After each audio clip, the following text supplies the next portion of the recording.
ஒரு பேலன்ஸ் மீல்லாம் எப்படி இருக்கும் தெரியுமா? நீங்க டெய்லி சாப்பிட்ற ஃபுட் பேலன்ஸ்டா இல்லைன்னா உங்க எனர்ஜி, வெயிட், மூட், ஹார்மோன்ஸ் இது எல்லாமே ரொம்பவே அஃபெக்ட் ஆகும். ரொம்ப பேரோட மீல் பிளேட்ல நிறைய ரைஸ், கொஞ்சம் கிரேவி, கொஞ்சம் சைட் டிஷ் இப்படிதான் இருக்கும். கரெக்டுங்களா? பட் இது கண்டிப்பா பேலன்ஸ்ட் மீல் கிடையாது. ரொம்ப சிம்பிளா சொல்லணும்னா உங்க பிளேட்ல 3 விஷயம் கண்டிப்பா இருக்கணும். First, vegetables.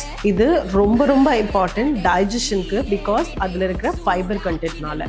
Second, protein. இது உங்க பாடியை ரிப்பேர் பண்றதுக்கும் ஃபுல்லரா ஃபீல் பண்றதுக்கும் ஹெல்ப் பண்ணும். Third, carb source. இதுதான் உங்களுக்கு எனர்ஜி கொடுக்கும். பட் இதே நீங்க அதிகமா சாப்பிட்டீங்கன்னா ஃபேட்டா ஸ்டோர் ஆயிடும். நீங்க கார்ப்ஸ் மட்டும் சாப்பிட்டீங்கன்னா நிறைய எனர்ஜி கிடைக்கும், பட் ரொம்ப சீக்கிரமா டயர்டா ஃபீல் ஆகிடுவீங்க. ஆனா பேலன்ஸ்டா சாப்பிட்டீங்கன்னா உங்க எனர்ஜி லெவலை ரொம்ப ஸ்டேபிளா வச்சுக்கலாம். கிரேவிங்ஸ் கண்டிப்பா வராது. பிளஸ் கொஞ்சம் குட் ஃபேட் சேர்த்துக்கிட்டீங்கன்னா உங்க பாடி ஹார்மோன்ஸ் ரொம்ப கரெக்டா ஒர்க் பண்ணும். இதை ஈஸியா ஃபாலோ பண்ண ஒரு பேலன்ஸ்ட் மீல் பிளான் ரெடி பண்ணிருக்கேன். அது வேணும்னா மீல்னு கமெண்ட் பண்ணுங்க, நான் உங்களுக்கு சென்ட் பண்றேன்.